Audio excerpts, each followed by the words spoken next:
Foreigners are increasingly populating South Korea. It turns out that Seoul is a popular destination not only for tourism but also for asset growth.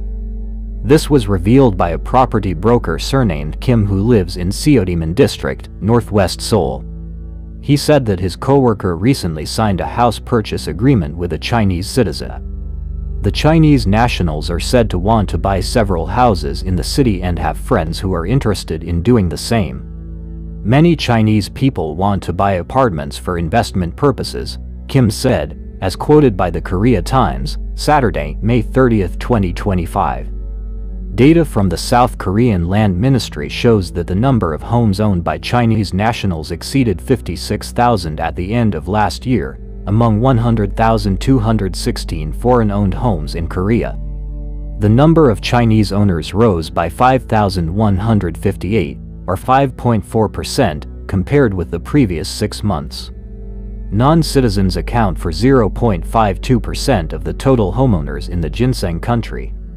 The number of foreign nationals who own homes reached 98,581, meaning some own multiple properties. Chinese nationals owned 56,301 homes, or 56.2%, followed by United States U.S. citizens with 22,031 homes, or 22%. Canadians owned 6,315 homes, or 6.3%.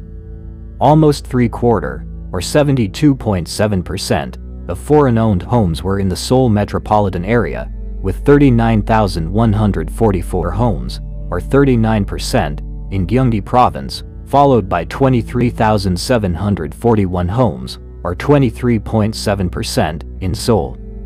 About 10%, or 9,983 homes, were in Eunchim.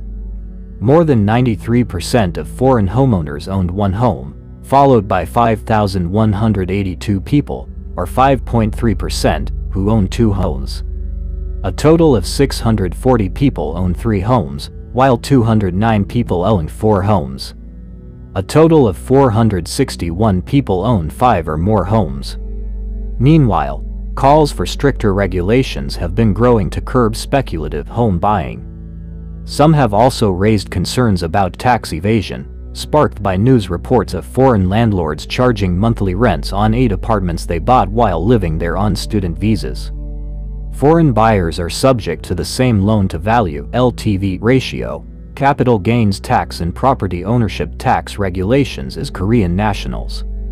However, Korean authorities have been less able to track the source of capital for foreigners buying homes. In 2023, authorities identified 433 cases of illegal property purchases by foreigners. More than 44%, or 192, involved Chinese nationals. According to data from the Supreme People's Court, the number of properties owned by Chinese nationals of all types jumped to 96,955 in April, up 78.5% from 54,320 in 2020. The figure includes commercial buildings and land as well as residential properties. Calls for reciprocity have also grown stronger. In China itself, foreigners cannot buy land, although they can buy residential properties for their own use with some restrictions. In contrast, Chinese nationals face little regulation when buying property in Korea. This has led to the proposal of a bill to increase restrictions on non-residents buying property in Seoul and the surrounding Gyeonggi Province region, similar to those adopted by Australia and Canada. Both countries have imposed stricter regulations following rising housing prices and an increase in foreign-owned properties.